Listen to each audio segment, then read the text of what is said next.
Om.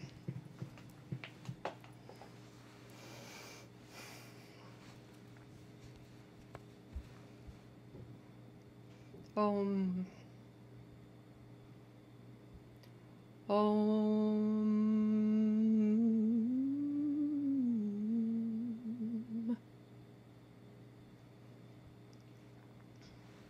Om. Satyananda. Om Tat Sat.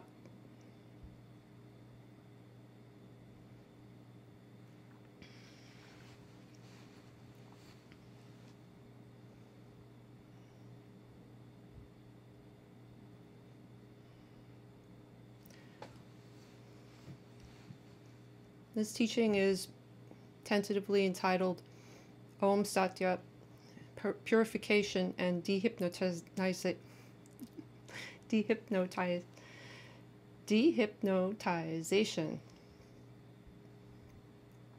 Lssv 4. So this might be a lengthy teaching. There is referring to an outline and several scriptures of Satyavedism that have not been propagated. And when the webinar teachings occur, there will be use of whiteboard materials that might be employed.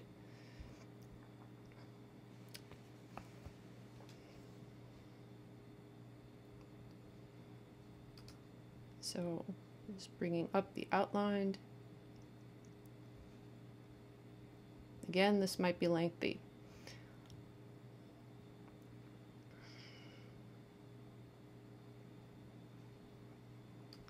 This may transition into an overview of the essential integral methods of God realization of Satyavedism.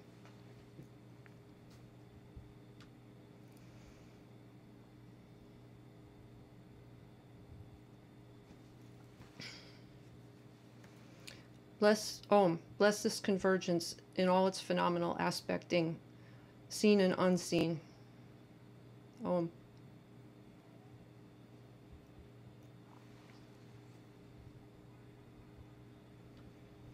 Om. God speaking to God about God.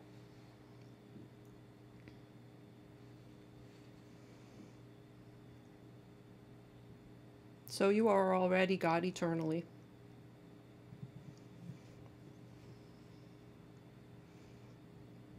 All practices that involve clearing of ignorance are practices essentially done by God. So there is no pseudo-personality that goes through a process or procedure and various techniques in order to become God. Obviously, it's the other way around. There's already being God. There is nothing that you cannot be but God, because God alone exists. However, there are evidently feelings of obscuring of that direct knowledge. And so those various procedures, various techniques are employed in order to get the reconfiguring of fictional narrativing and belief, basically, to disintegrate. And this can happen suddenly, like a big explosion of some kind, with a lot of debris left over that has to be cleared. Or it can seem to happen very gradually over time and eternity, which does not actually exist. There is no time. Again, no past, no present, no future. All there is the eternal now in eternity. However, there is the feeling that occurs that these procedures or various techniques take time in order to have the process occur, in order for this realization, which is basically self-realization, not God realization. God realization is much more complex and it is about God manifesting. This is only basically the first, the sort of the preparatory steps in order to get the clearing, in order to then start to actually manifest and see all as God. So it seems to be multi-procedural. So the purification and the deconstruction, the dehypnotism, the various words that in certain cases either overlap or are synonyms for these processes. That's what they are. So purification, deconstruction, deprogramming, reprogramming. It's not really reprogramming, but all the basically synonyms for similar processes. And there are many of these techniques, and they're sort of artificially classified under a topology of sorts.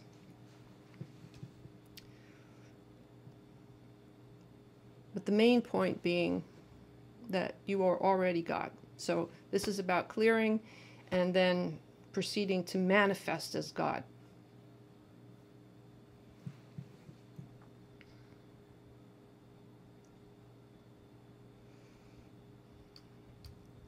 So the God speech will take on more technical aspect of God speaking to present these technologies in more technical ways, sort of like a dialect, depending on the different techniques or procedures to convey these processes. Now, all such practices that are recommended and can be selected from or combined, basically it's better to combine all these together. That's why they're called the integral methods. Although it is possible that one method could lead to self-realization, but the integral methods is a much better way or process, because it takes in all aspects into account of what would be considered a pseudo-personality, and the fictioning, the belief in the fictioning, and what occurs after there is no longer belief in the fictioning, and how to manifest through that. So in any case, these procedures and techniques and all aspects of Satyavedism basically are non-compulsory. Non-compulsory. There's no coercion involved. There's no force or any no forcing. No, all of this is what would be considered volitional. Although there is no individual that can, in a sense, give volition, because it's sort of a pseudo construct of what would be considered free will of an individual. However, taking into account the pseudo identity, believing in some way, being hypnotized by itself, believing that it exists and it has free will, although God is the whole, is what has free will, not the individual that doesn't exist. Taking that into account, there's still, from the standpoint of speaking to God, that God will, is volitional. So all practices, all such practices, in a sense, are consensual. There's nothing imposed at all. None. Nothing. No dietary restrictions. None of that is imposed. It's all recommended. And if the resonance that occurs, that is the consciousness that is drawn to such activities. Basically, it has this resonance, and the resonance is what is basically in agreement with the processes being taken on. So that is the God will, in effect, that makes it so so that it can't be compulsory or coercive, because coercion basically is a form of psychic violence, and Satyavedism is nonviolent in all aspects, including psychic violence, which is God manifesting thought as energy action, that form of what is called psychic, meaning receiving and transmitting of energies or whatever, they should not be violent as well. So nonviolence in all aspects. Of course, there's no such possibility as ending violence in all aspects in God, because there are violence, seeming violent manifestations in the God manifestation, omniverse itself. It's about reduction of violence, of unnecessary violence, basically, of violence that comes from ignorance, not actual phenomenological seeming violence, like, for instance, earthquakes that cannot be avoided, etc. All right.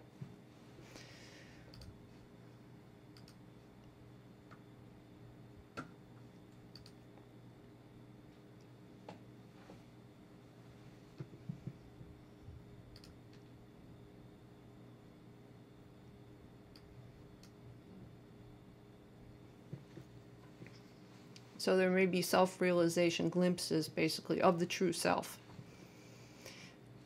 Of course, the true self, God, God's self, basically, myself, God myself, always knows itself, and can never be asleep.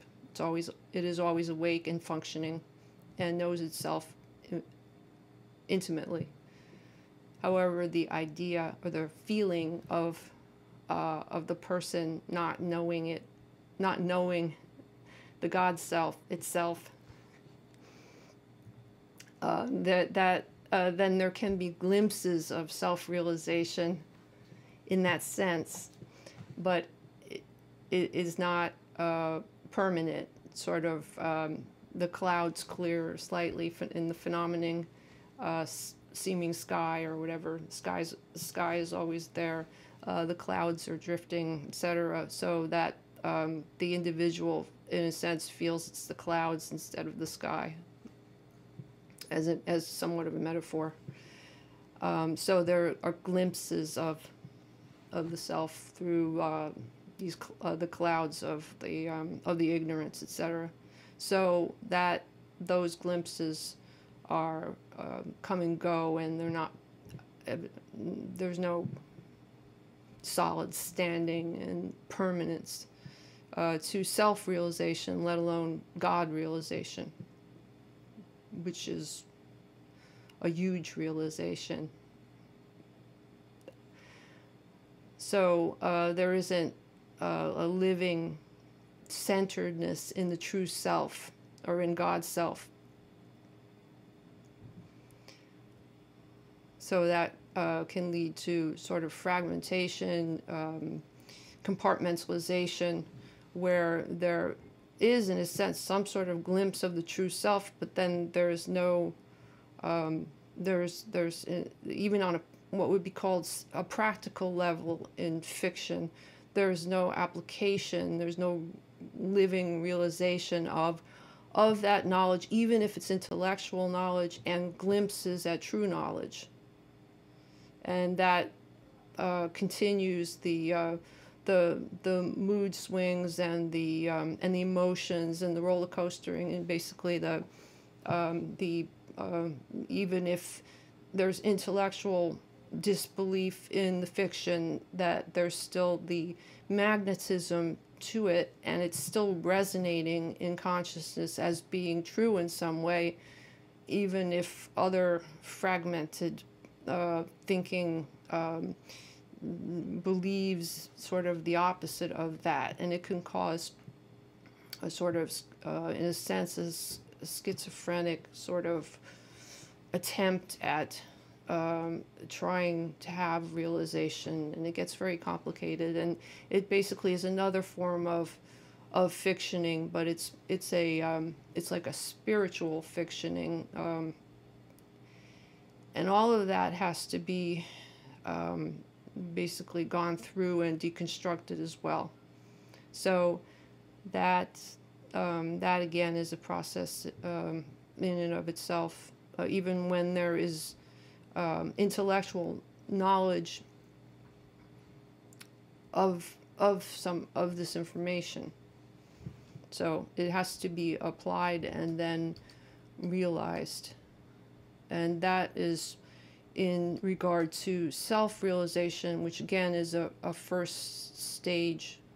Well, it's basically the first stage in the process of leading to God realization. So there's deconstruction and purification are major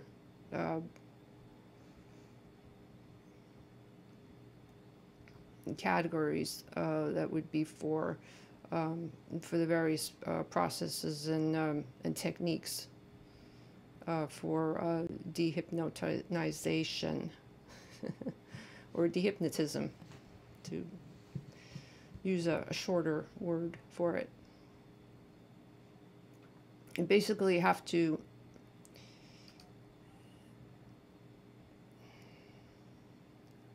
break through all the conditioning that the thought processes have configured over and over and over in various forms. So purification has there are several main aspects to purification.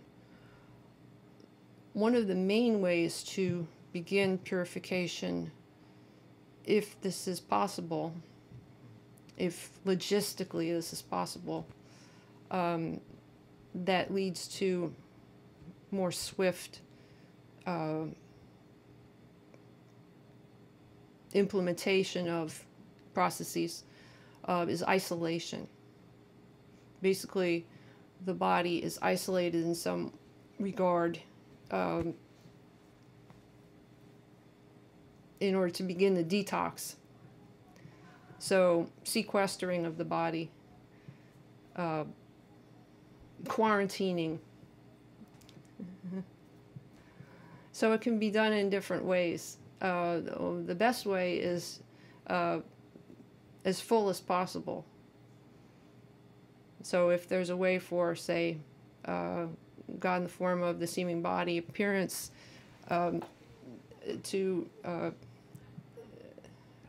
be sequestered from employment, education, etc., all the various commitments that the body in fiction seems to have made, if they can be dropped, and the body can actually go into isolation, and for an extended period of time and eternity, then this will accelerate these processes drastically. This is not speaking about, in fiction, what are called retreats, where it's just for like a week in eternity, or two, or what might seemingly be called in species fiction a vacation. That may assist in some way, but isolation is serious isolation, quarantining.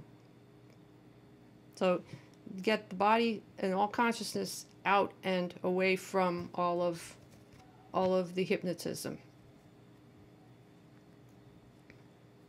Now, if it cannot be done that drastically,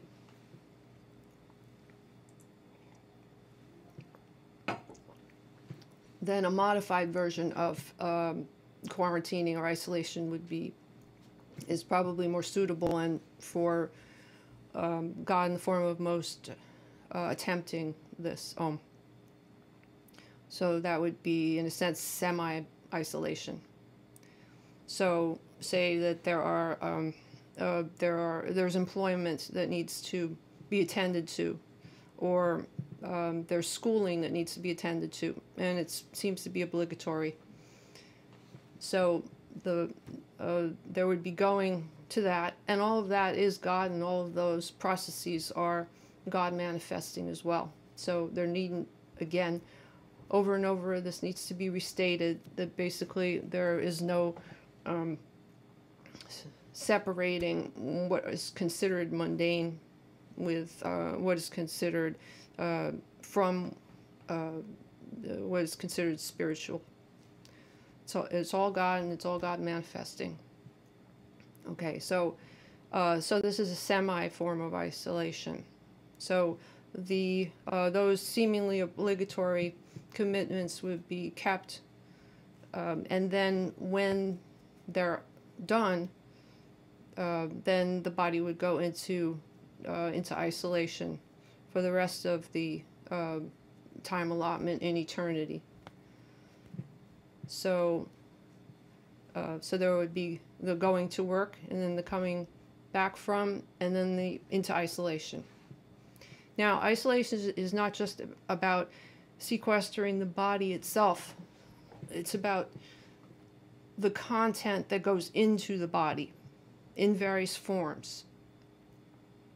So there is the cleansing of the body content, the actual phenomenological body form, seemingly. Now, the form always reconfigures itself. It looks like it's static, but it is always reconfiguring and replacing itself. All the cells in God, in the form of all the cells, and the forms within forms are basically renewing themselves due to the goading, the DNA-ing, the goading of those form configurations.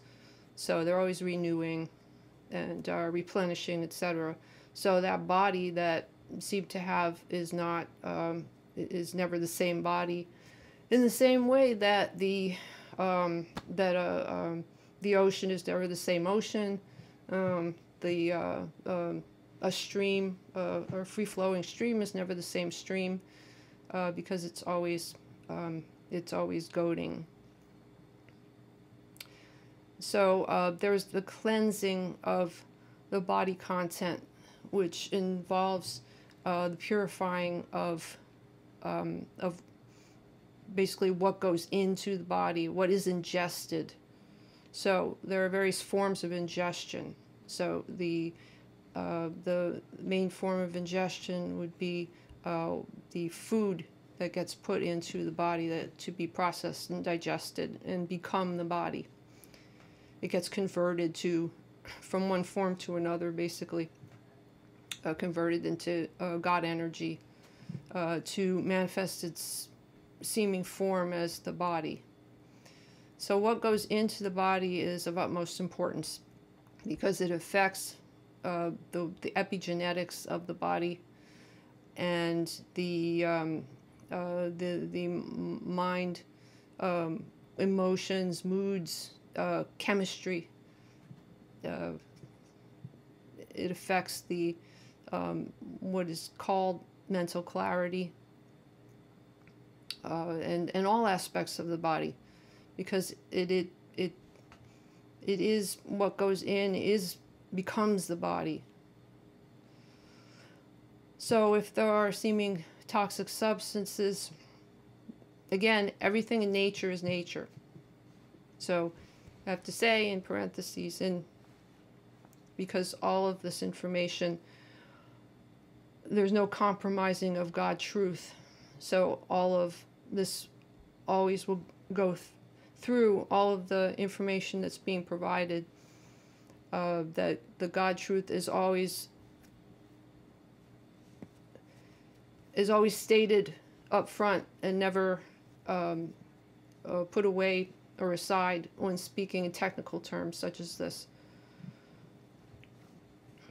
So all is nature, all is natural, including what seems to be, quote, species-made substances. There is no such thing. It's all God-made. So if a new substance or a new chemical gets made, and it may seem to affect the body adversely because it doesn't resonate properly with the body, because it's supposed to be used for other purposes. Instead, just as some bodies cannot eat certain substances or they become violently ill, in the same manner, there are certain God-made substances that seem to be toxic to the body, and they should not be ingested.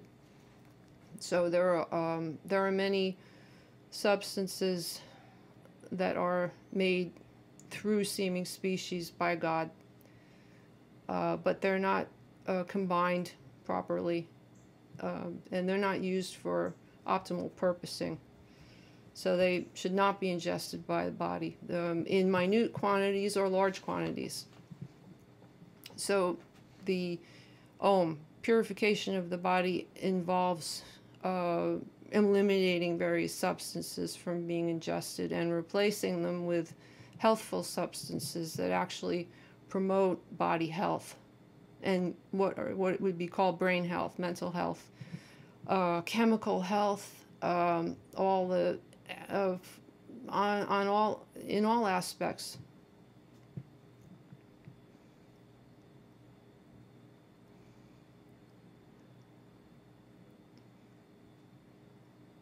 And then there's cleansing of mind thought content. There's cleansing away of fiction thought content. So that no longer should be ingested. Now at some point, when there's reintroduction back in to all of this, which is all God, then there's the proper overstanding of what all of that is, and there isn't the reactions, the ill reactions to the various seeming toxins, including mental toxins. That no longer occurs. So, but this processing has to happen in order to get to some point where then the reintroduction does not have any effect. Meaning when the quarantining is done, and the quarantining does not guarantee that from then on there's going to be health or self-realization, etc. These are procedures and techniques. So this is one method to be combined with many methods, and it's a large method. It's a central method. So cleansing of fictional thought content, not to ingest it haphazardly or in great quantities without understanding what its effects have. Like, what are the actual effects of all of that fiction on the body, on the mind, on the consciousness, in all multifaceted effects.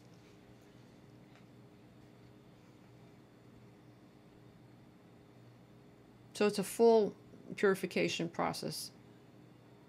So there has to be surrendering or willingness to give up all of the conditioned thinking and behavioring in order to go through this process.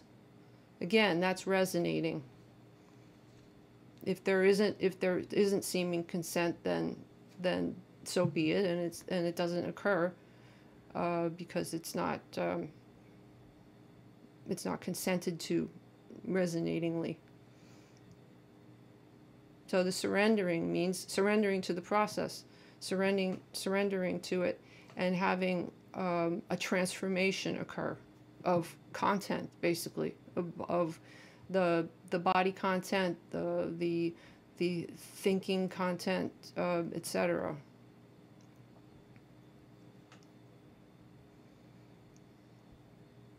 Now, most illness is basically psychosomatic.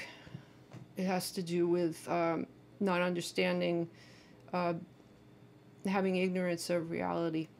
So it manifests itself in many forms of illness. What is called in fiction mental illness, or what is called in fiction bodily illness.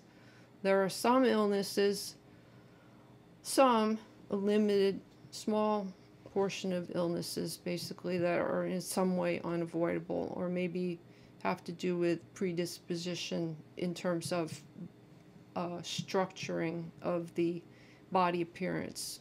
In other words, innately inherited in DNA coding. But even those instances can be reversed in many ways because of the God omnipotence that has full effect on body functioning.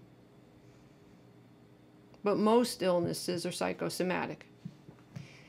And once the cleansing occurs, bodily and mentally, then the God manifesting, the energy and of consciousness that's pervading the seeming bodily form or whatever starts to take effect and manifests itself in health, and clears much of the illnesses that create such processes as say cancer, etc.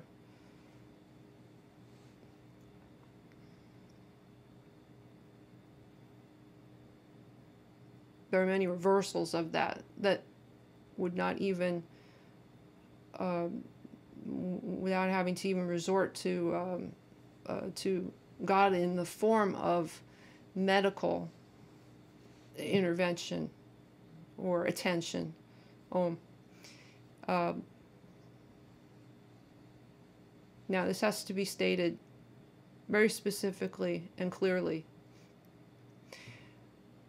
These various processes that have to do with cleansing of the body and mind, especially cleansing of the body, the apparent body, the body hallucination, basically.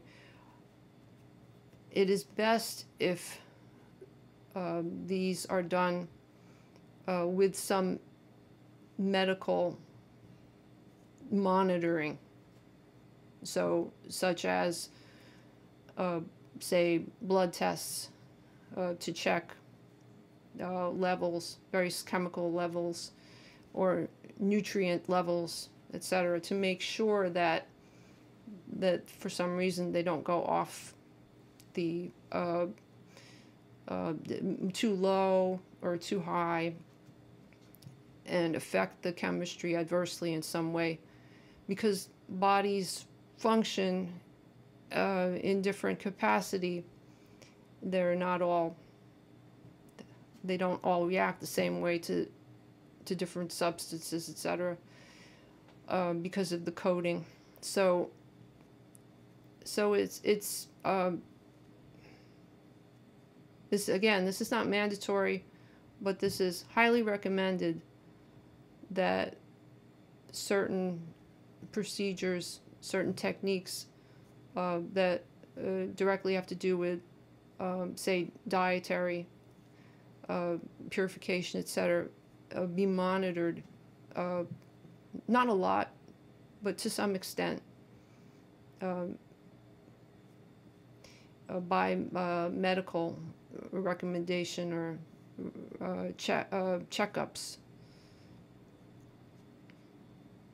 They shouldn't take these procedures shouldn't take the place of, because God in the form of myself, God myself as what are labeled but function as medical, say doctors, nutritionists, etc.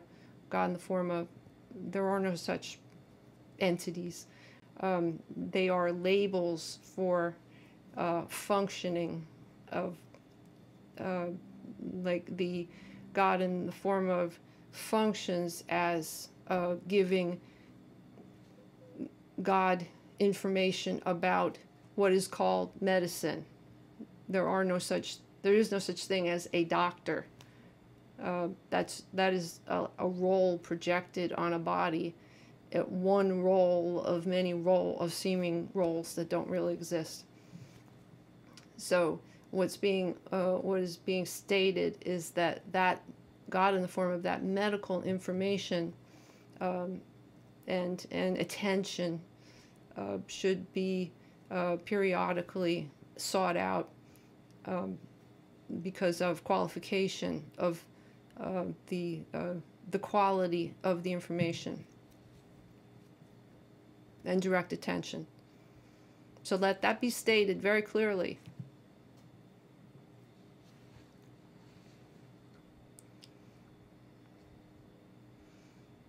So once these cleansing processes take place, the energy, the seeming body, mind, gets integrated into the whole energies, and then thus begins some of the Shakti manifesting, God Shakti manifesting. This is to be explored and expounded upon in the next teaching, Lssv 5, the siddhis, shaktis, etc., powers that manifest when the clearing becomes more and more translucent.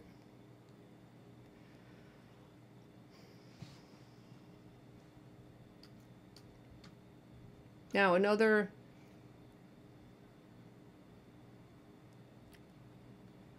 form of purification, which in a sense has to do with deconstruction as well, is meditation. Another major technique. And this would be a core technique. So meditation seemingly is an event, a periodic event in relativity. And it seems like there's an entity or an individual doing the meditating. And of course, it's God meditating upon itself. But the meditating as an isolated, periodic event that has a beginning and an end, basically is sort of artifice. So and so, God in the form of is meditating. Starts a meditation, goes for a certain period of time in eternity, and then ends the meditation, and then goes on to some other eventing. So, in a sense, the meditation is compartmentalization. Now, just because the truth of this is stated does not mean that it need not occur as the beginning of something, of a process that leads to further meditation, that leads to so much meditation in a sense that it no longer is meditation. So meditation, the beginning, the technique of it is basically a necessity. Again, recommended, highly core. Because what the beginnings of this, of what is called meditation, basically is another form of sequestering. It's another form of temporary periodic isolation, because it takes the seeming body out of the traffic of what is called the ordinary phenomenon, and basically puts it somewhere to and takes the sensory input and reduces it. So it's a form of isolation that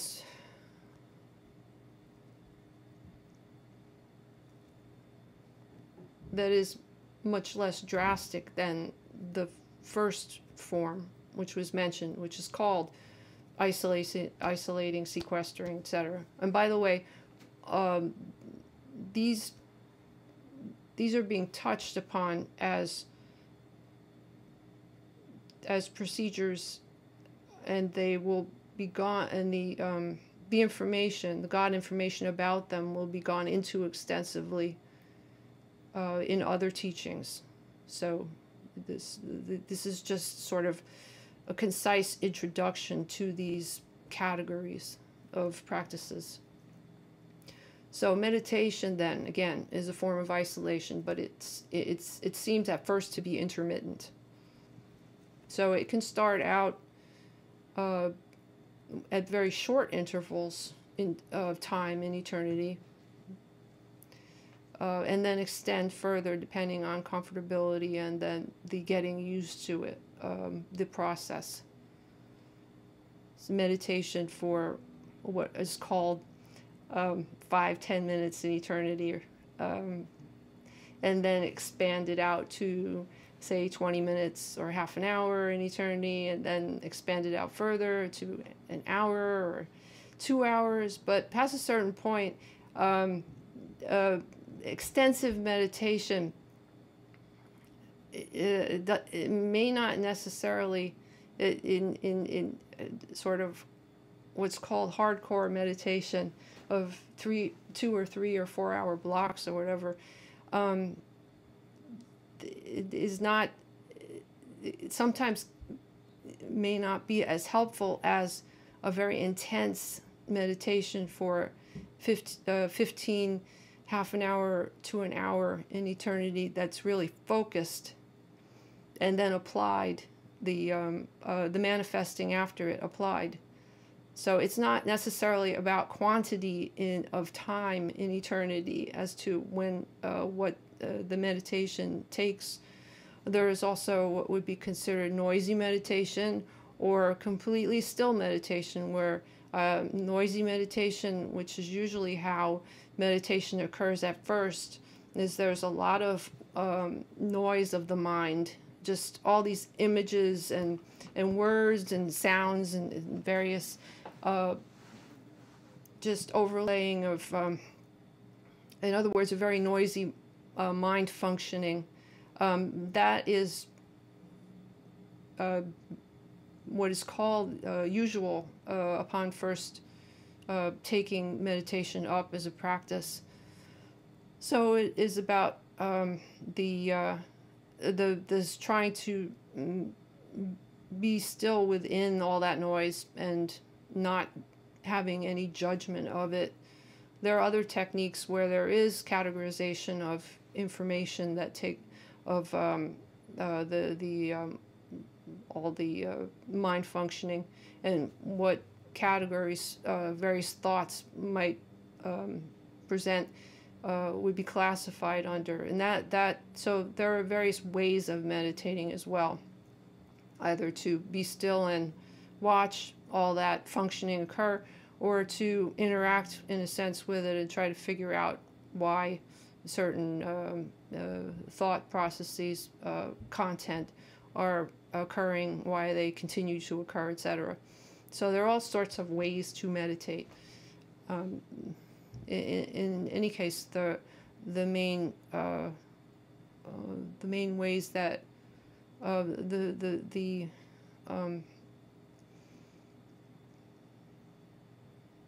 mind traffic can either be very noisy or eventually very quiet. So when there's true meditation, there are no thoughts. So no thoughts occur. The mind is completely quiet.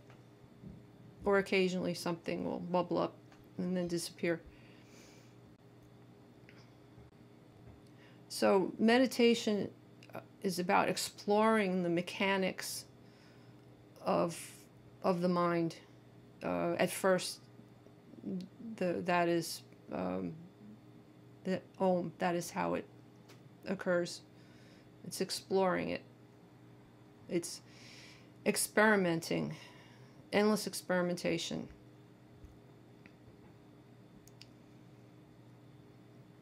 But eventually it's about quieting the mind. And then it is about the consciousness being able to God manifest, control it completely, turn it on and off like a switch, basically. And then what thought content can be phenomenons to receive and transmit. So there's all these stages, but basically when the mind gets clear and it can be controlled or whatever, then the real God manifesting starts to occur.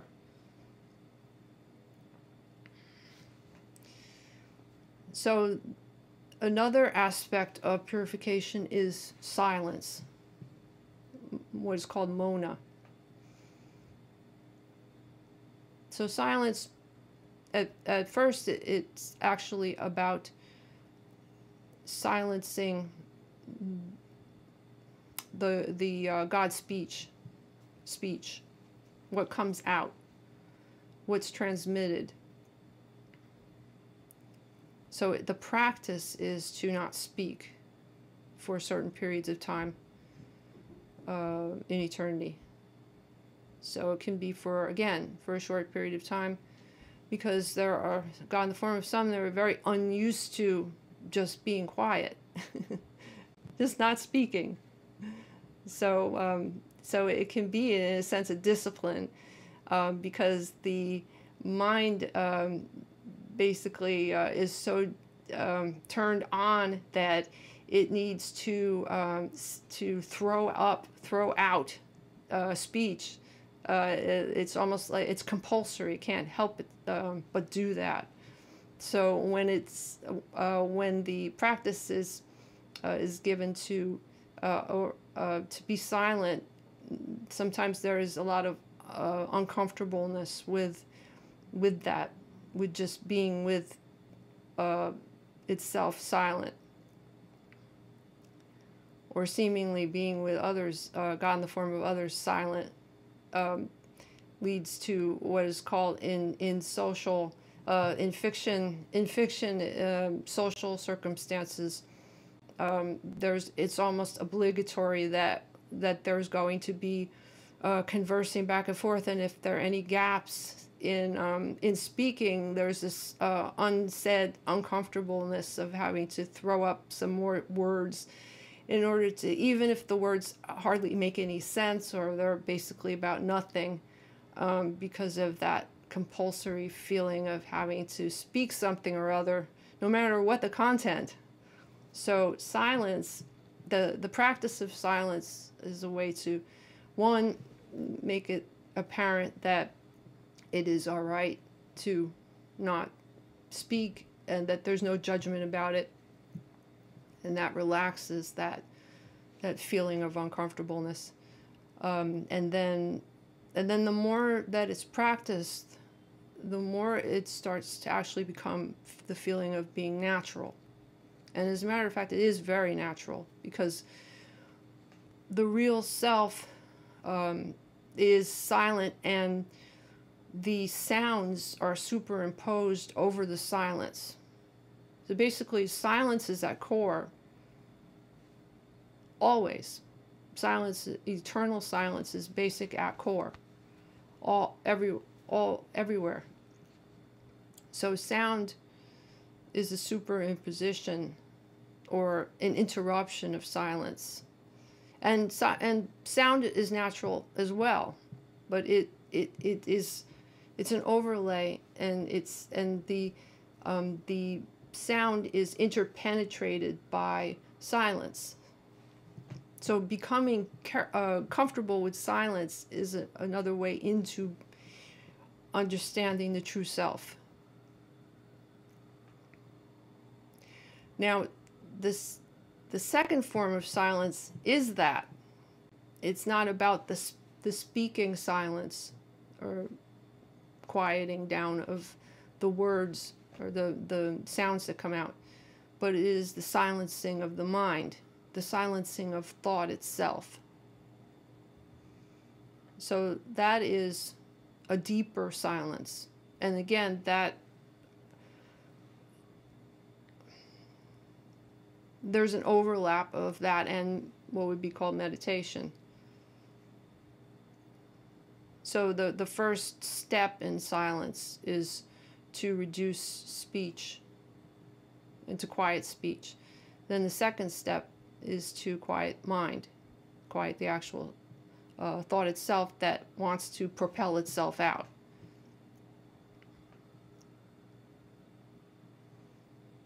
And then complete silence is God silence. So it's sort of like a throwing off of the layers to get to true silence. Another method is mantra. Hold on.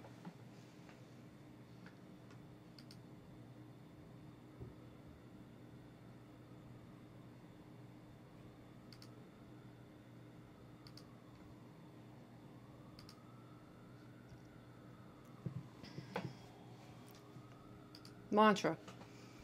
So mantra is a form of single-pointedness of thought and sound. So it forces the mind processes to slow down and concentrate basically on it isn't really an object, but in a sense it's reducing the focus to create concentration on a sound object, but it's not an object because it's God. Sound is God. So the mantra focuses the thought content in the mind, and then in certain respects then it allows the mind to transcend itself and only focus on the sound or the meaning restricted. But that most mantras, although they seem restricted, basically break out into the broadness of God itself. So they're sort of God remembrances that open up access to God direct. So the main mantras in SATYAVEDISM being Om, simple, direct, clear, pristine, perfect Om. Again, there'll be major teachings on the various aspects of Om, what Om means, what it accesses. But again, Om basically is a synonym for God and God resonance. So Om is the main mantra of SATYAVEDISM. The second mantra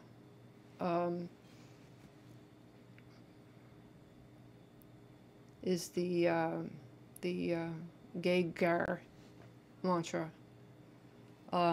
That is the Om, God alone exists, God alone is reality mantra. And that mantra was given in the scriptures of SATYAVEDISM to be practiced the mantra spoken over and over again, and then the other aspect of the mantra at intervals, to use the japa mala. It can be done without a mala, without mala as well, but mala helps with the count, keeping the count. And so oming is endless and infinite because it actually is. But it can be, om can be said as and practiced as just endlessly and intermittently, etc. And the Gegar mantra practice, that's actually a form within what is called pancha, which means 5 in Sanskrit. And well, getting into the essentials, the integral methods, the 5-time prayer, practice, worship sessions within what is called a 24-hour period or a day in eternity, that help with and reinforce God remembrance, and then leading to self-realization and God realization. But again, that will be gone into more in other teachings. But that mantra is within that as a core of those 5-time practices daily, pancha. That's what it's called. And again, the scriptures, there'll be a specific scripture on the various aspects and the procedures for each one and when they should be done.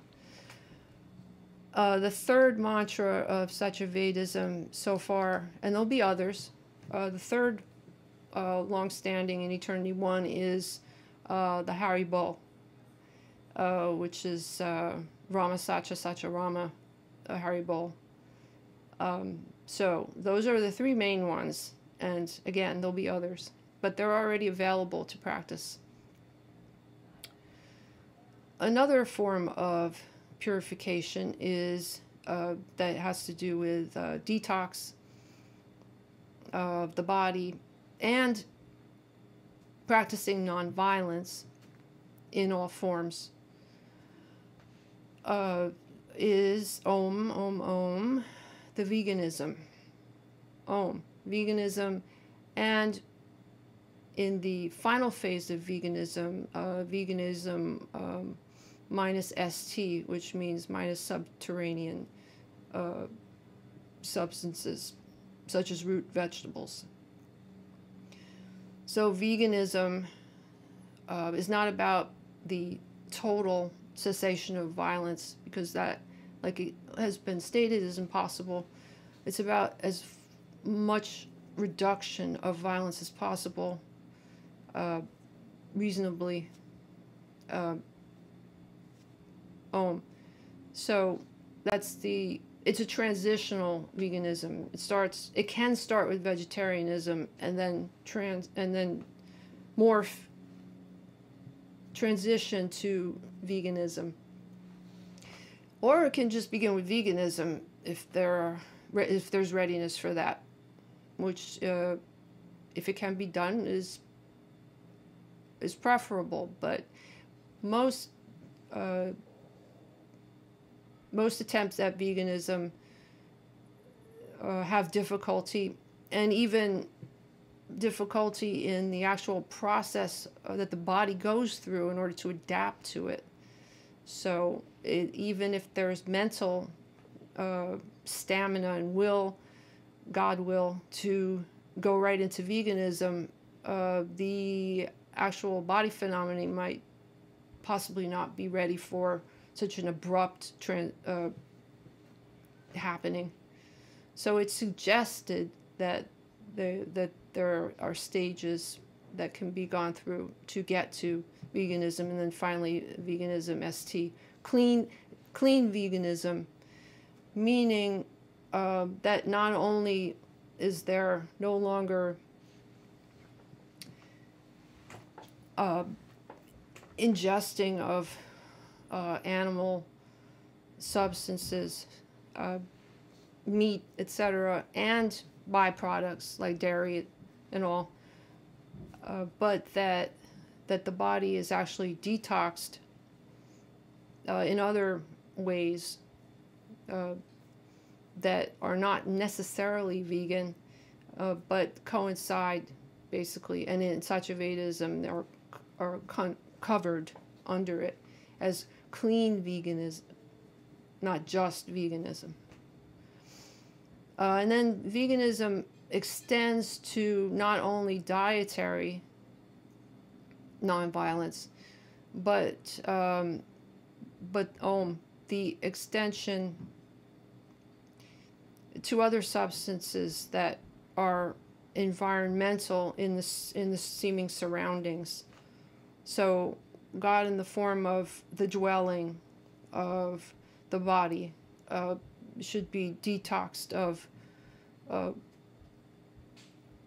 animal substances, so cleaning substances, not have any animal byproducts, remains that are used in chemical configurations in order to create cleaning products, and or sleeping areas. Animals, God in the form of, unfortunately, animals are used, their whole bodies, carcasses, are used in various ways, integral methods of in fiction, of use of leaving practically nothing to waste of the bodies. But the main point being that the bodies are unnecessarily transmuted before their usage, or actually bred for this purpose. And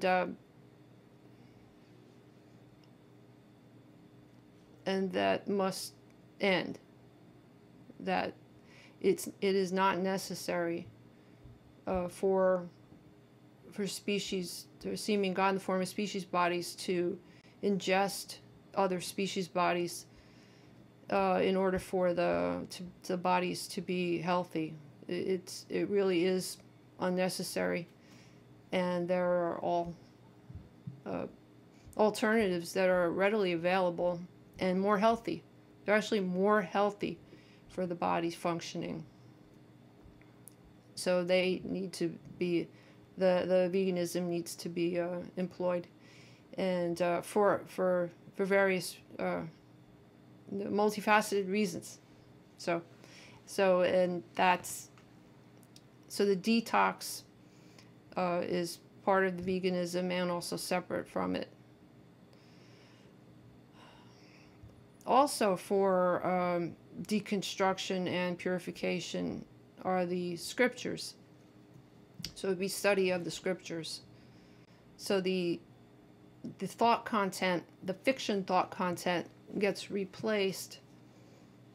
There's cutting off of the fiction content, and then all sorts of alternatives for God truth content.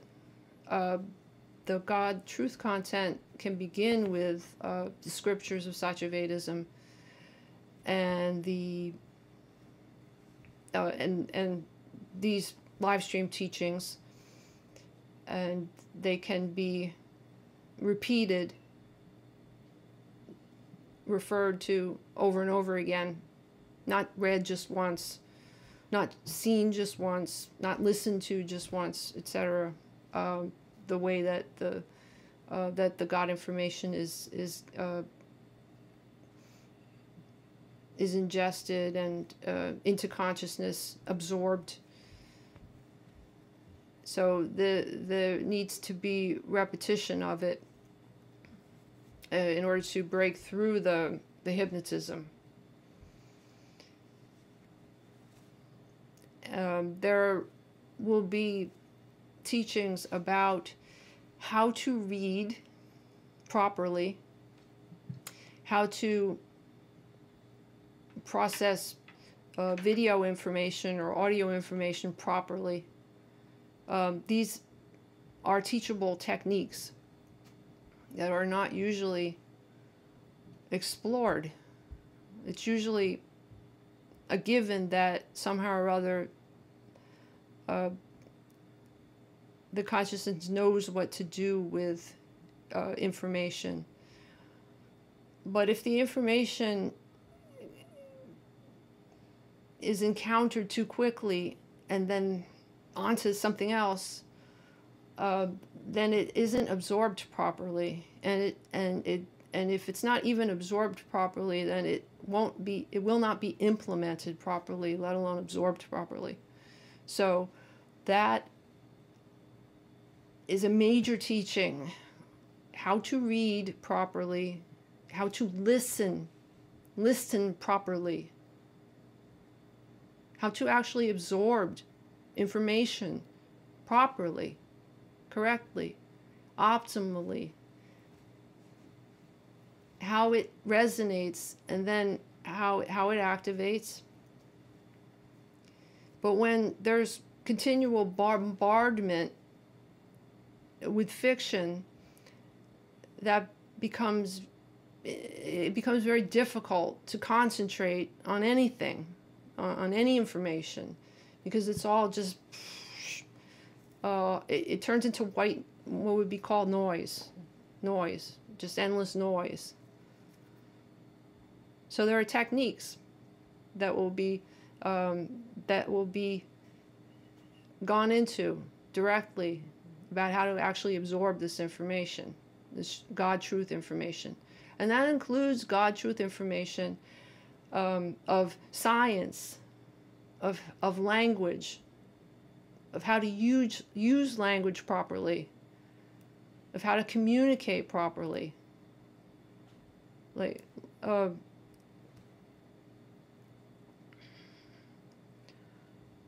etc. So there are many teachings that are to occur. So this is somewhat of an overview, and already there is not. This is only part of an overview. So the scriptures, the live streams, the supplemental teachings. There are many supplemental teachings provided of various name, God in the form of name labeling of God information that are available. They're called the supplementary teachings of SATYAVEDISM.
So there has to be cutting through the fiction noise, the noise of fiction.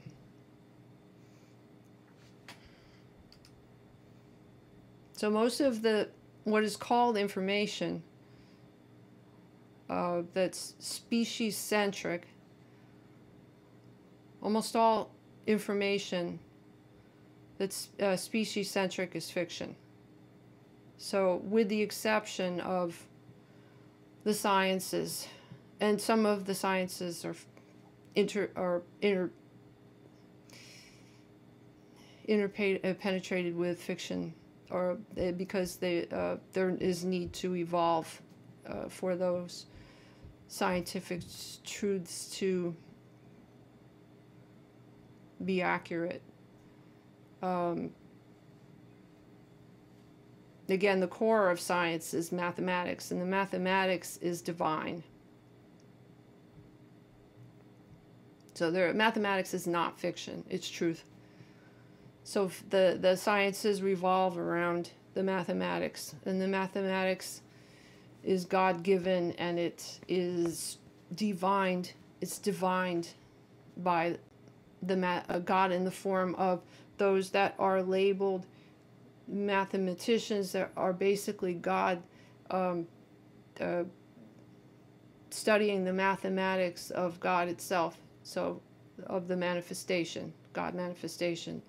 So mathematics is divine, and will continue to evolve and continue to be divined. So the science,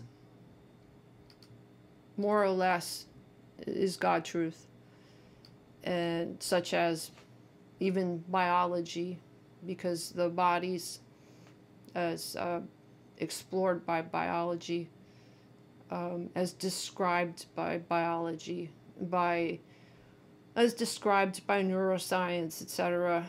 All of that information is basically accurate and is evolving and evolving and evolving. More and more of information, God information, science continues to propagate and evolve. So that would those are main exceptions to otherwise what's called species fiction. All the narrative about species and extolling it and all, and supremacy, etc. That all that needs to be basically quarantined from, processed as such. No more ingestion. Replaced with God truth, such as sciences, etc.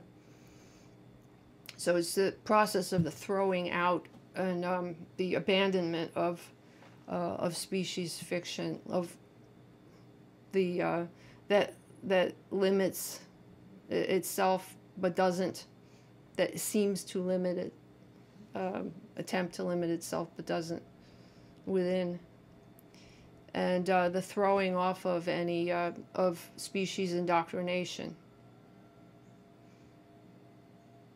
Otherwise, there wouldn't be any need to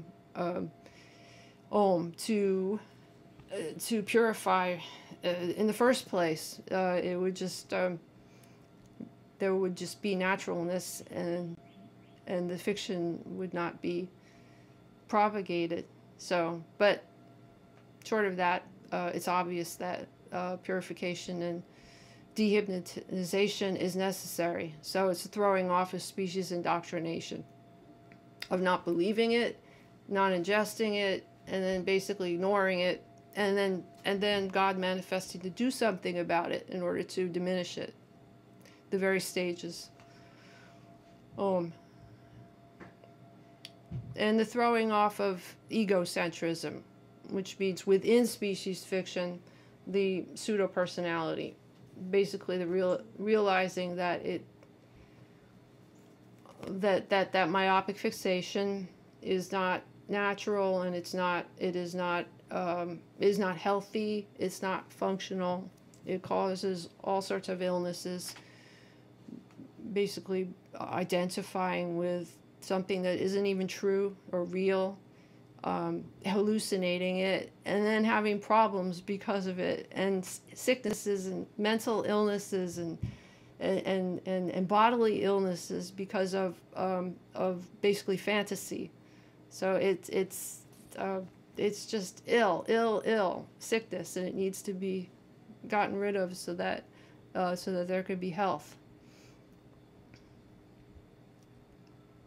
So the centrism of the false self basically has to be demolished, along with the species fiction. So one of the main teachings for that is put potently and succinctly and clearly, but it has to be practiced. And that practicing takes, in a sense, effort. God effort. God energy in order to actually manifest it. Is the scripture Lssv 68, which basically gives the species fiction categories that are the main categories of life, and basically it is about non-identification with them.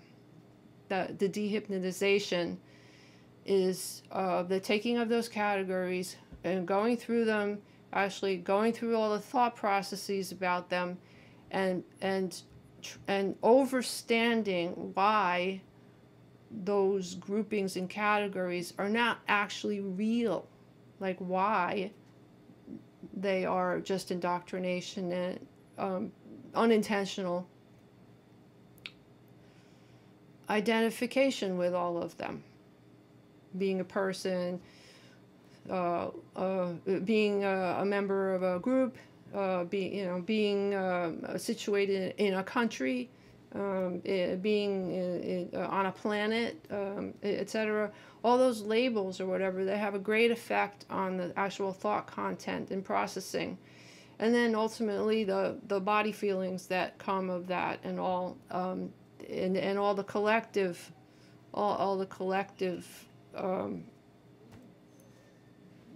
fiction manifesting that happens because of those pseudo categories, etc. So it actually it specifies what the main ones are, and then there is the practice of no longer believing those, letting them go. But again, practice is key here.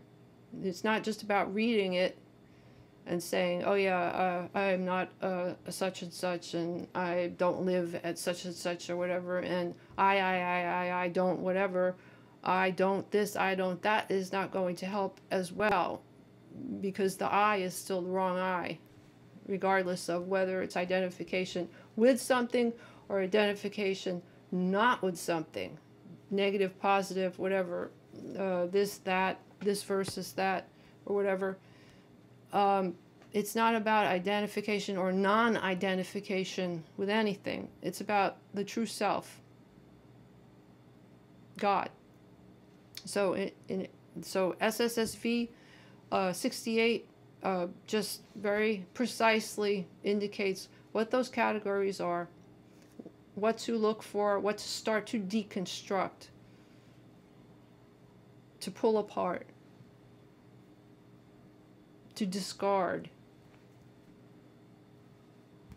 what to blow up, what to take the wrecking ball to. All the favorite ideas and beliefs and justifications and all of that. Basically, it's a form of wrecking them, to start fresh, new, purified, unaffected by all of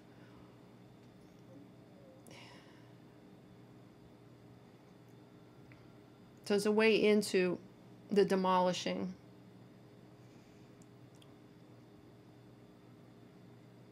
Or the picking apart of it, the pulling out of it. It can happen in various energetic field levels.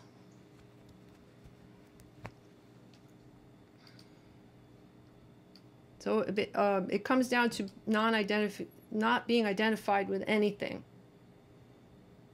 There's nothing to be identified with. There are no objects like that.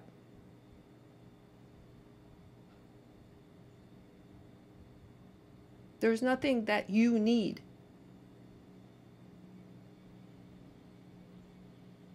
God is already complete and whole.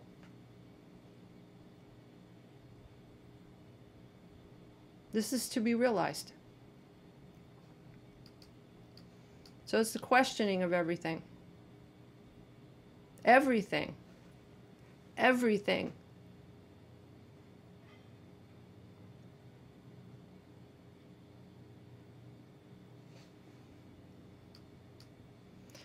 So this sort of deconstruction does not involve what's called conspiracy theories, Illuminati, us versus them mentalities that masquerade as being woke or being enlightened, to wake up out of that, of being taken advantage of, and being enlightened in the matrix, and all of that. All of that is more of the same multi-leveled, endless levels of sleep. That feeling of being woke is just being woke in a dream. Because there is that feeling. It happens on all these levels. Am I awake yet? Am I awake now? Where do I have to go to get rid of this, get rid of that level, and get rid of peeling everything off.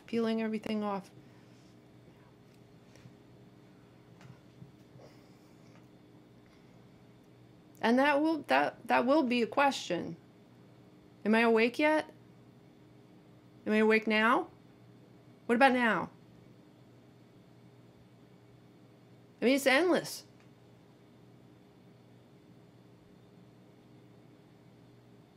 But if you are, seemingly, if you feel that you are a person that is awake, then that's just another level of the dream. Hear those words. This is truth.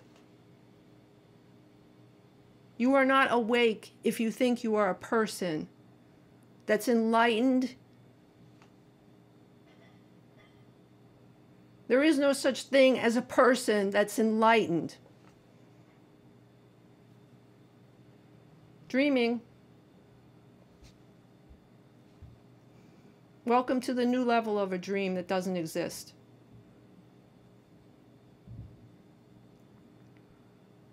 God is already awake. And this is not a dream. Dreams are not real.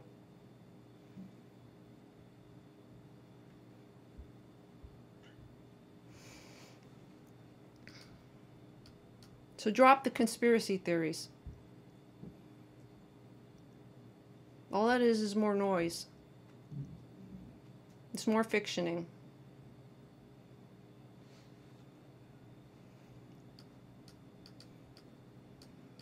So the fiction has to be replaced with God, truth, thought, content. And already this is being presented. Science. The changing of the actual structuring of language, because most language, species language, does not reflect reality. It actually encourages fiction. This cannot be stated just once. It has to be stated over and over and over again. The language of relativity encourages fiction. So another method that is essential is the evolution of language, how language is actually used. And again, there are many teachings. There are already some scriptures that expound upon this, and there are many more teachings, because the language has to evolve in order to express reality. It can't be God realization and still continue to say we, I, he, she, them, that, they, when they don't exist. They don't exist. They do not exist.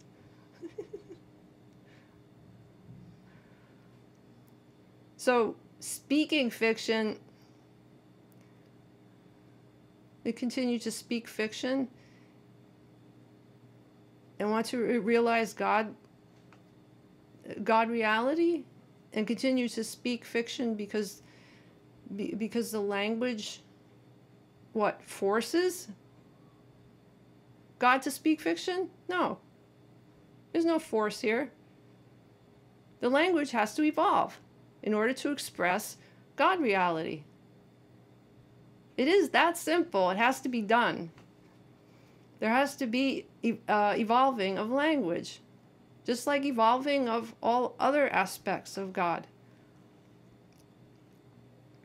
Even though language is used, these languages are used and they're so prevalent in their use, there's so much technological evolution, and yet language is not supposed to evolve.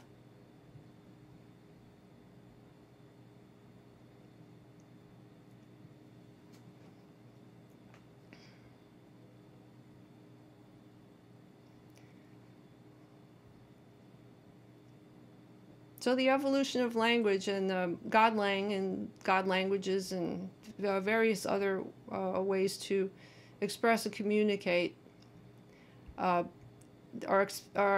to be an ongoing experiment of evolution. So that as this God transcension occurs, that the God speaking of it is able to match what is occurring.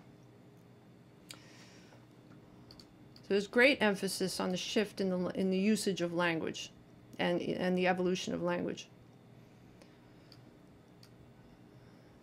And then the God Intel tech is providing all the God information occurring like never seemingly before. So there isn't, in a sense, any excuse for ignorance past a certain point, because when the information gets disseminated and then there's exposure to it and absorption of it, then it becomes incumbent upon the those convergences, basically, in order to God manifest the change and evolution accordingly. There is no seeming excuse for a, well, didn't know that, wasn't aware of that. That's why the God transcension is exponential, because the God information is now available.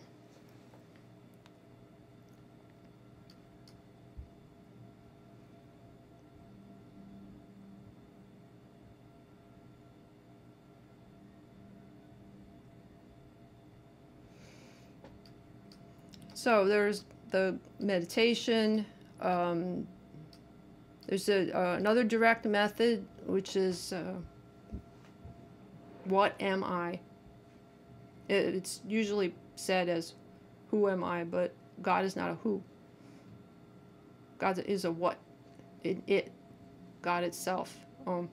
God is not anthropomorphic.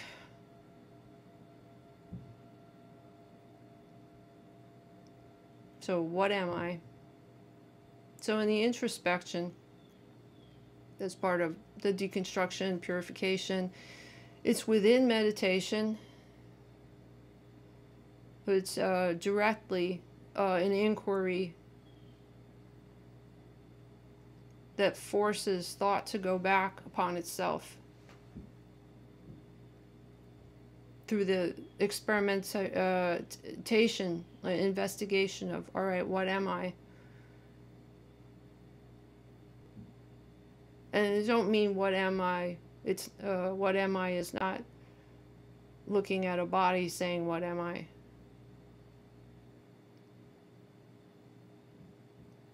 It's actually what am I? And the I that already knows that is in a sense pushing the question.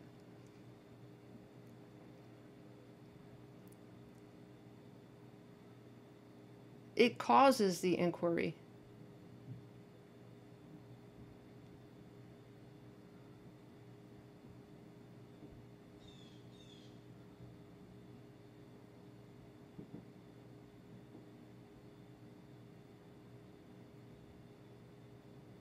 Yes, it goes to silence. What am I?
Om.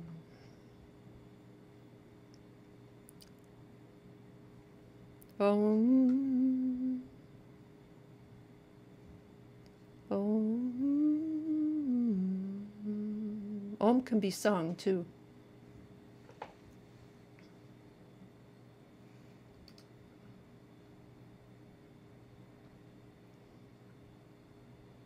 There are teachings about music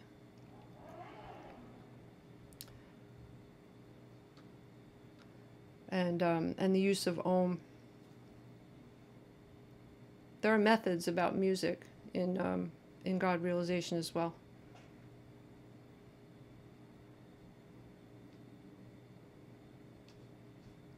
Om.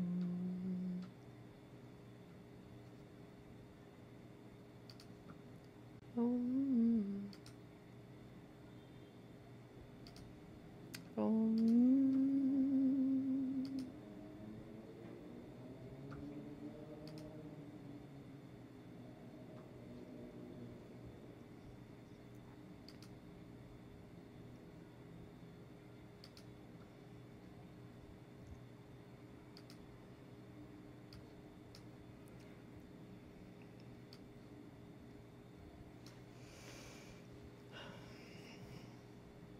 See, the essential integral methods of God realization, all the categories and subcategories of the integral methods that have not been released yet as scriptures. They are not, the methods are not finalized, and they're subject to morphing, shifting, based upon the implementation. This body is put through endless experimental practices.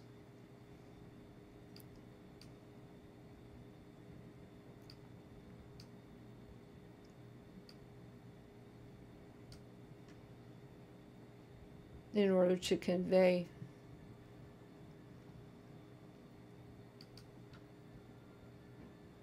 again, I am not this body. The body is put through practices. The experimental practices that are, in a sense, tested for their veracity and effectiveness. Even extending to what are called other religions that are myself. There is much that can be said about, quote, God in the form of other religions that is direct knowledge. But there will not be dwelling on that. There are other teachings that come through other bodies that are myself that seem to focus on the need for explaining and expounding other religions' teachings and speaking of other seeming religious leaders in fiction. But although this body has been put through endless experimentation with that as well, and can speak quite effectively about such matters, it is not necessarily going to convey that specifically, unless there are certain circumstances where it might be appropriate. Seemingly spontaneously.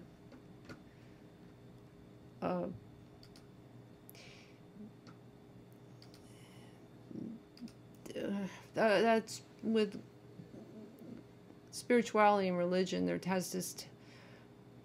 It's been seen that there's this tendency of wanting to speak about historical fiction, and somehow or other that is more real than what is eternally happening right now.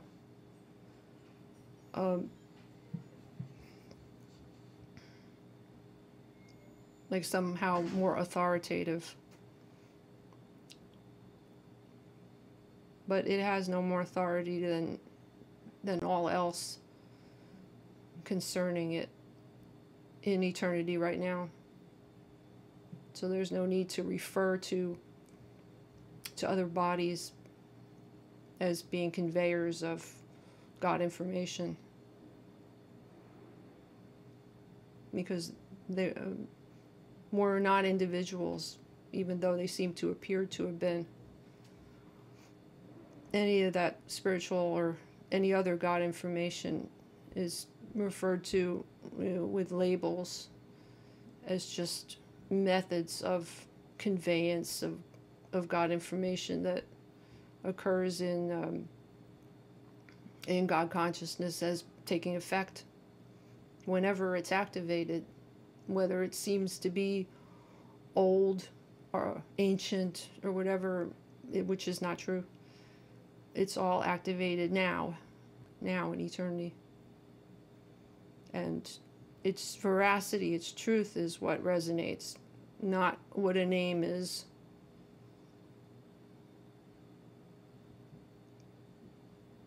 Of an individual or something that did not exist as such. So truth, in other words, Om, God in the form of truth, should be direct.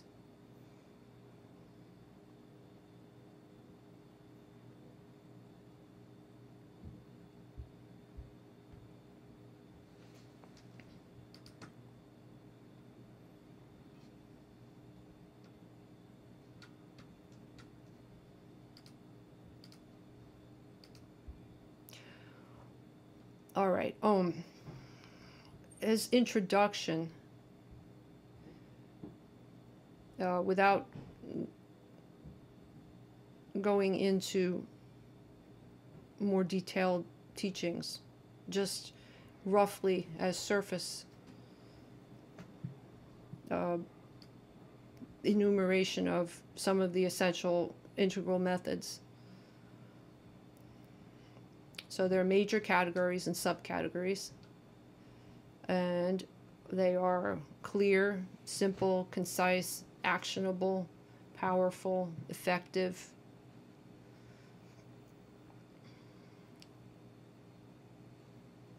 Used in conjunction, simultaneously or separately, one after another, sort of as a process, or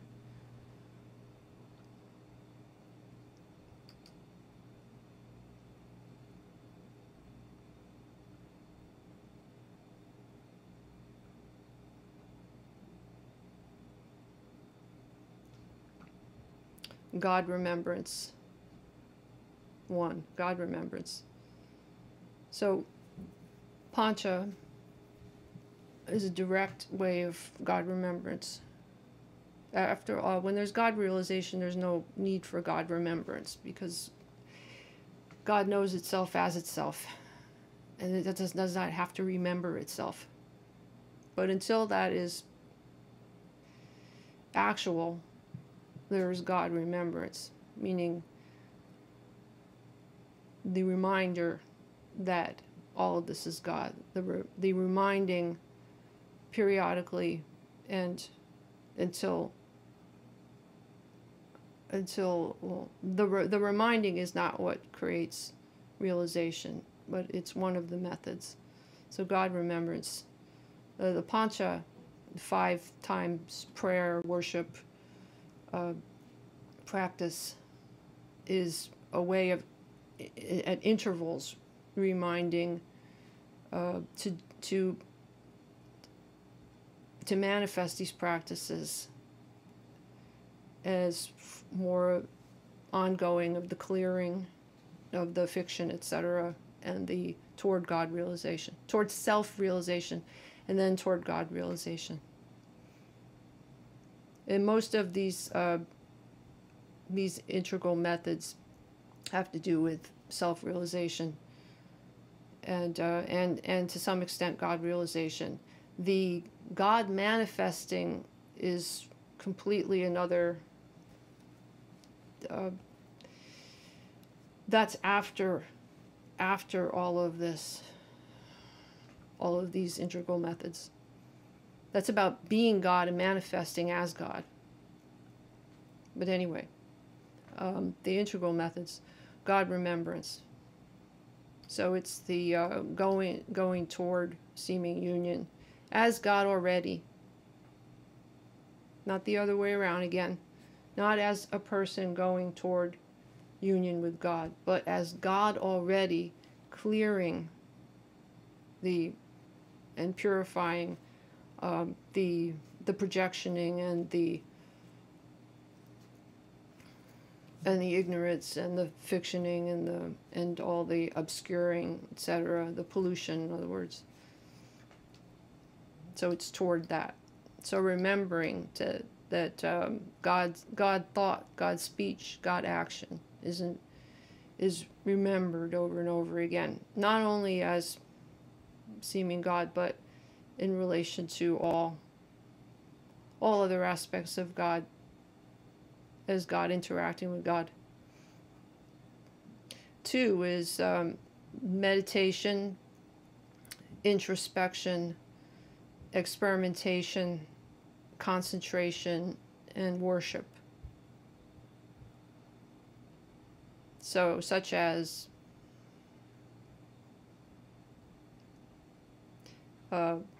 A, Mona, silence, awareness, which was already spoken of.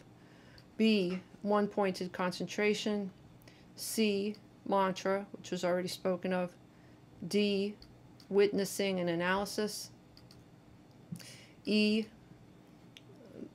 guided,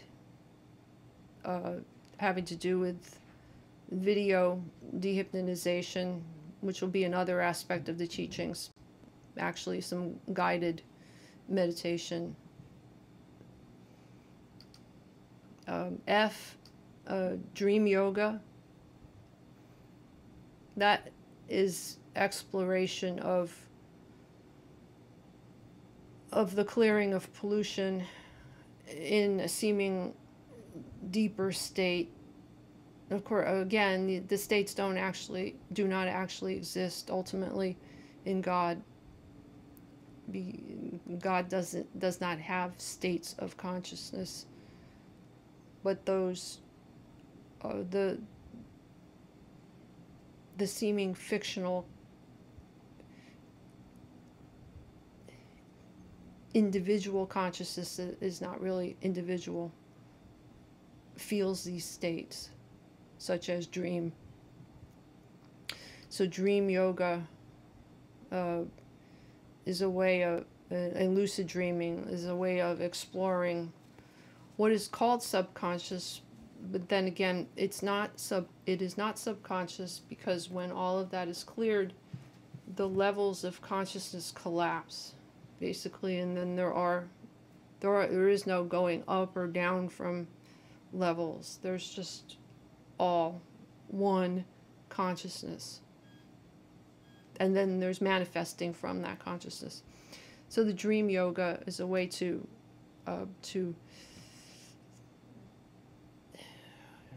sort of dig around in the debris and pull up phenomenon and explore it. And then the lucid dreaming, that's the consciousness being able to see that that information. Then the pancha is the G is pancha, 5 times prayers, practices. H, the practices of mathematics and science.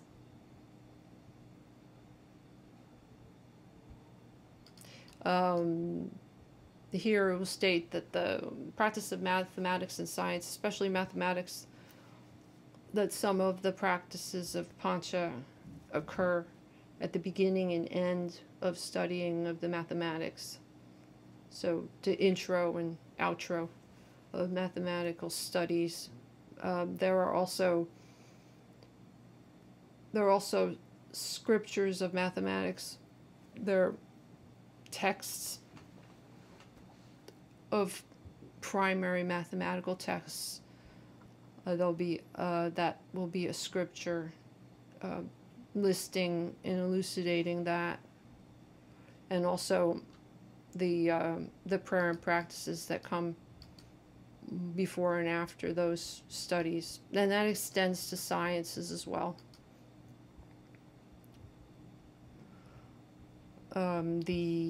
There's meditation and while still, and B, while seemingly moving in different respects, and C, completely active and still seemingly meditating. And then past a certain point, again, it's said that it no longer is meditation as the name meditation. The third category, pranayama and kundalini.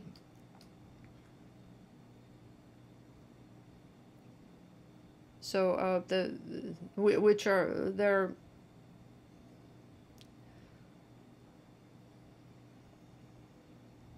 they overlap in content, in execution, because it is necessary to practice pranayama in order to practice kundalini fully, releasing the God energies that are seemingly dormant in the seeming body hallucination, and then extend out to the actual God Shakti, God energies manifest.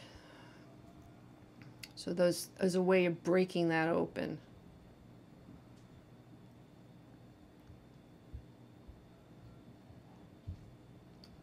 Four is love, nonviolence, and non-judgment. Equanimity, peace, etc. 5 is silence, isolation.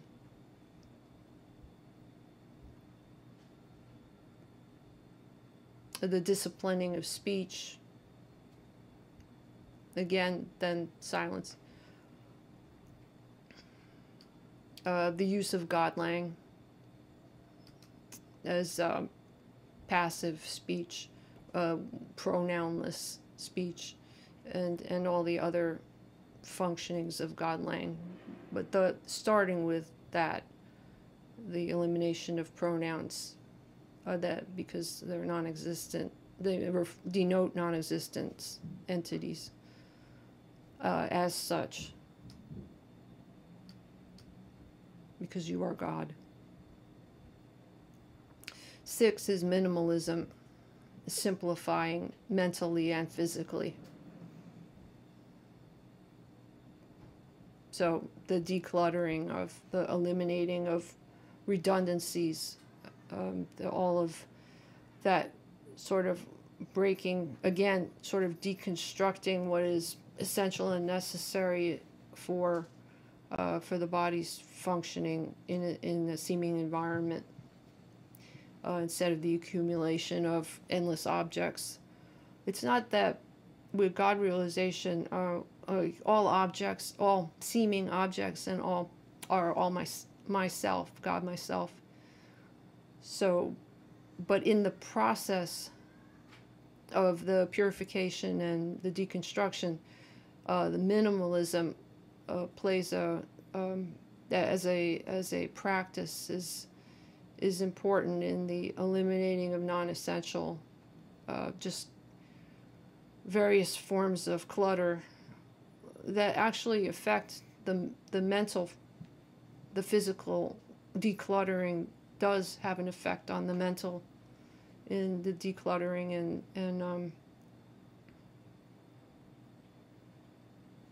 and reducing of stimuli.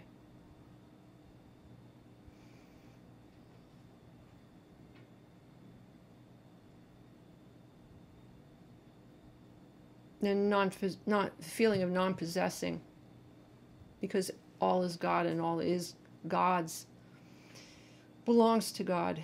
So that feeling of an individual having possessions and accumulating possessions, again, is fiction. It's an illusion that anything is owned or possessed by an individual. It basically is the whole. It belongs to the whole. There's no isolation of individual isolation in the true sense of anything. 7 is God truth content study. So this is the replacement of all the fictional content with actual truth content, God truth content.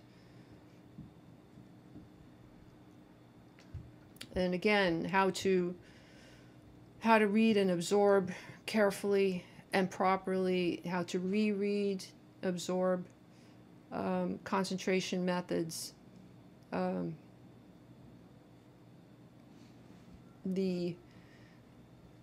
is a special meditation that's very specific to SATYAVEDISM, and it does not have a name label yet, but shortly a name label will be revealed, and then the method of that meditation, that moving meditation in stillness, the mechanics of that will be conveyed.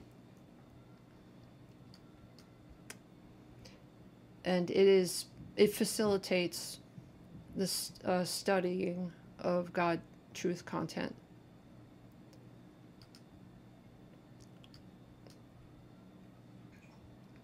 So A, the scriptures of SATYAVEDISM and the live streaming. B, the supportive teachings of SATYAVEDISM.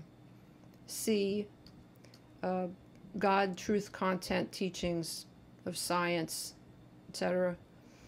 D, mathematics as truth and the core of all sciences. E, the omniphysics. F, marine and ocean sciences and environment of the planets, etc. God in the form of. G, philosophy. Again, philosophy is only helpful to a certain extent in terms of being able to replace truth content with fiction content, but just relying on that and as God thinking, as thinking about God, as thinking about reality, as intellectualizing reality, if that is where it stops and there is no further seeming progress, then that is not realizing God reality. That's thinking about God reality. It's like it is not. It's still within the dream. It's worship, though. It's God worship, and that is an important aspect of the integral methods, because science is worship of God as the God manifestation within God Absolute, and the other sciences or whatever, that is worship of God manifestation, even if it is not seen as such or acknowledged as such. It actually is. That is truth. So God worship is wonderful, but it is not God realization or self-realization. However, G is philosophy, because it calls into question the mechanics of the functioning. That being the metaphysics and the epistemological, how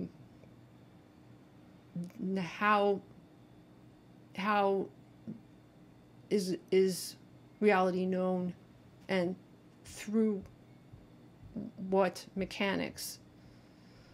So that is explored intellectually in thought content, but most philosophy does not go so far as to jump off further into the actual experiencing and then past the experiencing to God realization. H, linguistics, constructed languages, Sanskrit, Arabic, Hebrew, mathematics as language, and coding, actual computer science coding. I is computer science itself, God in the form of, and what is called artificial intelligence, which is not to be called that because it is a misnomer. So that's God Intel Tech, God Intelligence Technology. J is interfaith and multi-faith scriptures. Again, there already have been teachings about this, in that not to take all that information as being true, because a lot of it is not. However, there is mining for truth within it, and understanding how the various God in the form of myself as these religions, scriptures, how they converge in being able to explain to some extent truth.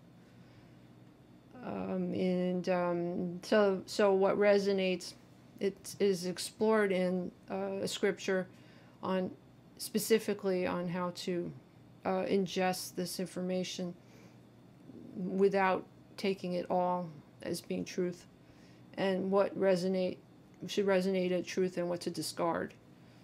However, that interfaith, multi-faith scriptures need to be explored in order to understand, overstand those that are partaking in them, in that God information, without hearsay, because hearsay is fiction. That's why the experimentation, they say the body is endlessly experimented with, not to ever be speaking hearsay, ever. K is internet, God in the form of the internet, which is the GodNet. Sites, groups, God in the form of forums, etc., all of which have God information as well, in various categories of information, and how to know what of that is fiction to discard and what to mine for truth, for God truth content. So it's a logical and intuitive process of elimination of untruth. And again, worship, God worship through mathematics and omniphysics. The omniphysics being physics, God in the form of physics, biology, chemistry, all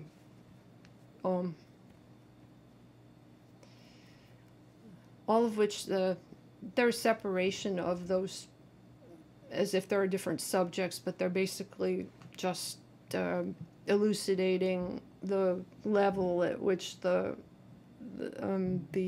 reality, the manifest reality, is being explored, sort of from macro to micro. Again, there's no such distinction as macro and micro, basically, because it would be relative to what? And there is no relativity. So because God manifestation is not relative, because it's all one. It's relative. If anything, it could be said to be relative to itself, but that is still absolute. So it's the worship and divine knowledge of God manifestation, mathematics and omniphysics. 8 is what is called diet and health, and this again sort of it overlaps with nonviolence in this aspect of the veganism, vegetarianism, food as seeming medicine. Again, some of this information has already been explored earlier in this teaching, this long, God in the form of long teaching in eternity, Lssv 4.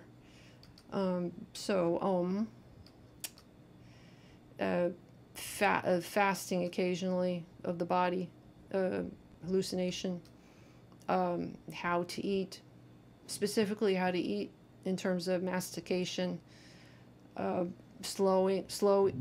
called slow eating, for maximum absorption, etc. What might be considered mindful eating, to actually take eating and make it into a meditation of sorts. Om.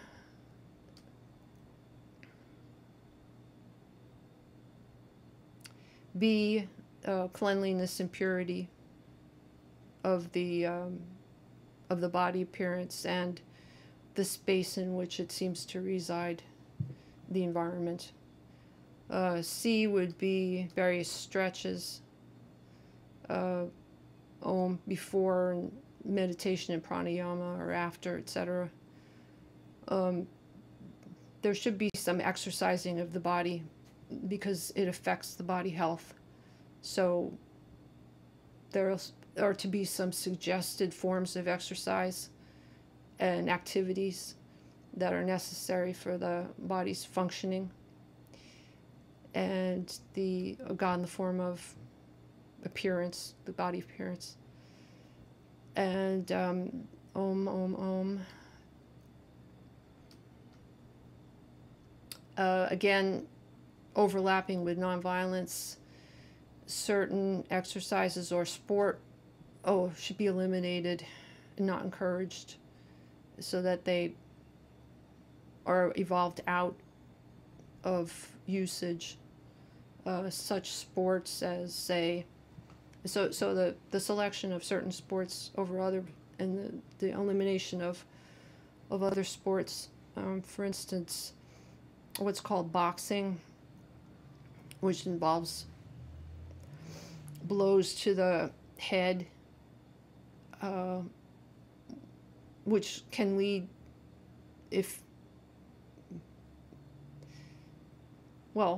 can lead to one sudden brain injury that affects the body, or over extended periods, repetitive,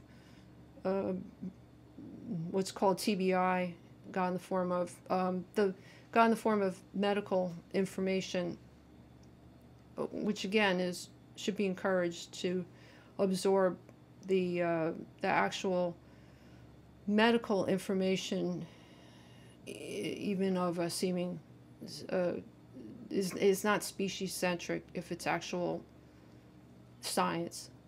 So that medical information about, say, brain, God in the form of, the brain is sort of a soft custard-like form and can easily be damaged. So it is violence to partake in a sport that potentially can damage brain functioning, traumatic injury.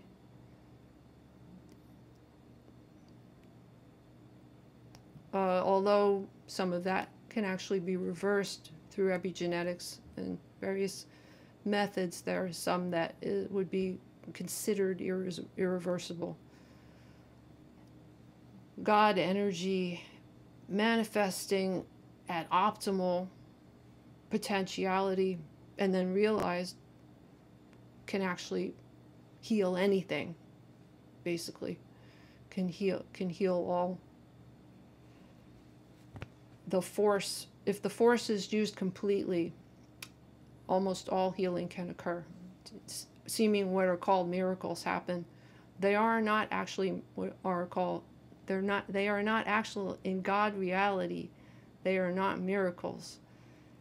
They only seem miraculous because they seem so aberrant when they occur, when the occurrences happen. But when all of the God fictioning and pollution and all of that is cleared, and the energy, the God Shakti capabilities, which will be divulged in Lssv 5, manifest, there are many powers, including the power of healing, seeming illnesses or injuries. However, until that realization occurs, there are bodies that, when they are injured, sometimes it seems to be irreversible. So say a sport like boxing or even football, God in the form of what is called football, where there's repetitive blows to the head, even with what are called helmeting to prevent, to absorb some of those blows or whatever, and also blows to other body parts. When it's specifically a sport where the intention almost is to injure, even though it is considered, these sports are considered mental. It's about mental agility and what is called strategic, the strengthening of strategic thinking, etc., and sort of communally, what is called a group that doesn't really exist. In any case, but nevertheless, it manifests in violence of various kinds. So here was a spontaneous teaching about such sports, that the non-compartmentalization in the integral methods that are combined together, that aspecting of to investigate all activities, potentially there is God manifesting involvement with, that all of that is actually explored and thought of. That is what is meant in the deconstruction in deconstructing everything, in questioning everything. So they're in a sense in the deconstruction with nothing should be left to non-questioning of that sort. So it becomes very apparent that a selection of certain activities for exercising the body should be investigated thoroughly before implementing. D, medical checkups. Again, that was explained. The God information was given for that at the beginning, which is to not to depend on to seemingly be independent in all of this partaking, but to get this corroborated in various aspecting, to make sure that the chemistry, the Gifo God, the form of the body chemistry of the is in balance and is not thrown out of balance by these experiments. 9 is in some cases that in quarantining or isolating the body, that part of that would be sexual abstinence for temporarily in time, in eternity, and either and sometimes complete, in order to again sort of withdraw from various activities that encourage desires that would interfere with the focus of the various practices that involve withdrawing from various stimuli. So again, some of this that can be temporary. Again, in God in the form of in SATYAVEDISM, there's acknowledging of bodies as appearances and functional appearances and all. Again, but that is not what you are, because you are God the whole. That the bodies appear, they have to be taken care of properly. They have to be treated with love and respect. And there is no certain spiritualities emphasize ignoring the body to the extent of actually hatred of the body, or doing partaking in activities that are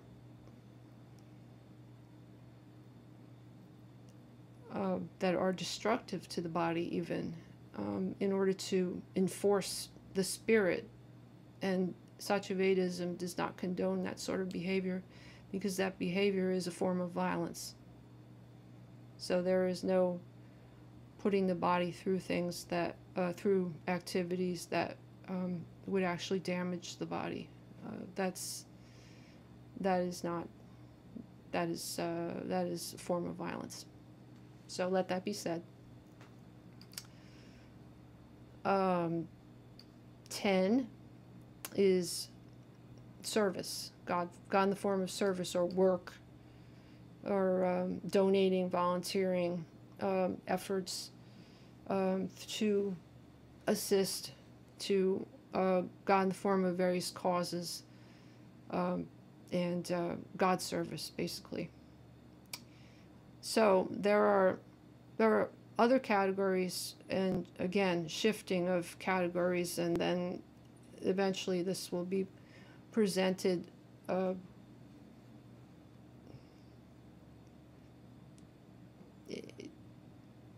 but that is a summary, just so that there can be some sort of understanding of the various methods that are employed, and that are to be taught in many teachings. Again, this will be evolved and expanded and shifted around, and other methods will be introduced and all. But this is to give an overview, basically. So those are the essential integral methods of God realization, of SATYAVEDISM. And the main focus has been on purification and dehypnotization. And this is an overview.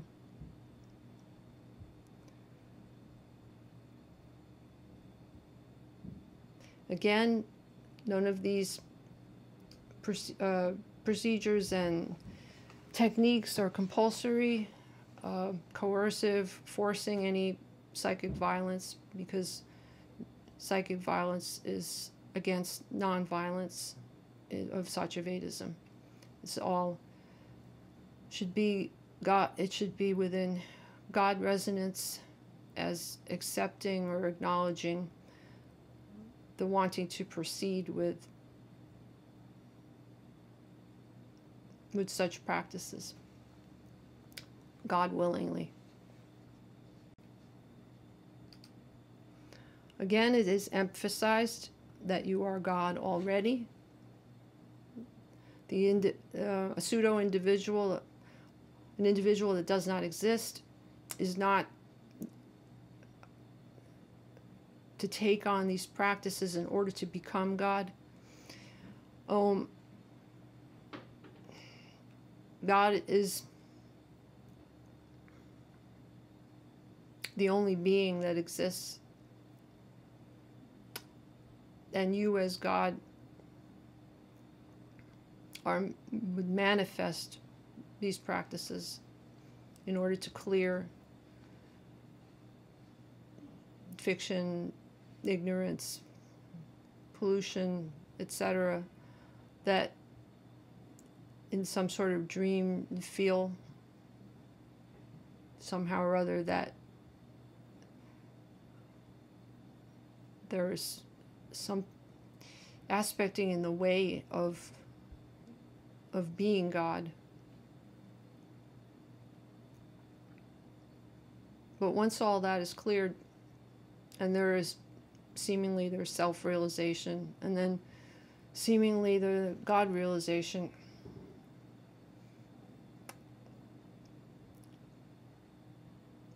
then there's all the God manifesting.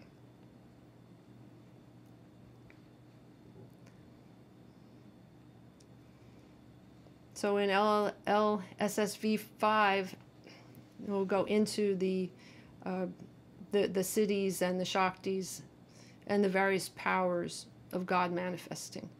So that there'll be an overview of that in order to understand what that entails, and the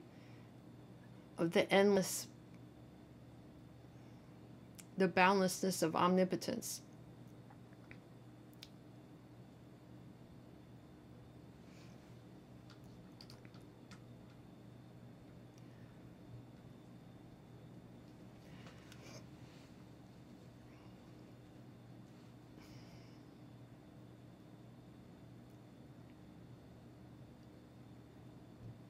And that teaching will take place on what is called Sunday in God Eternity.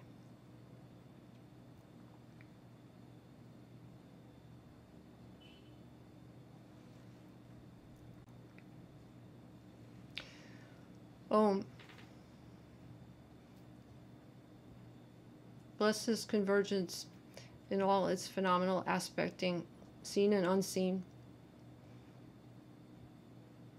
May God activate in God consciousness.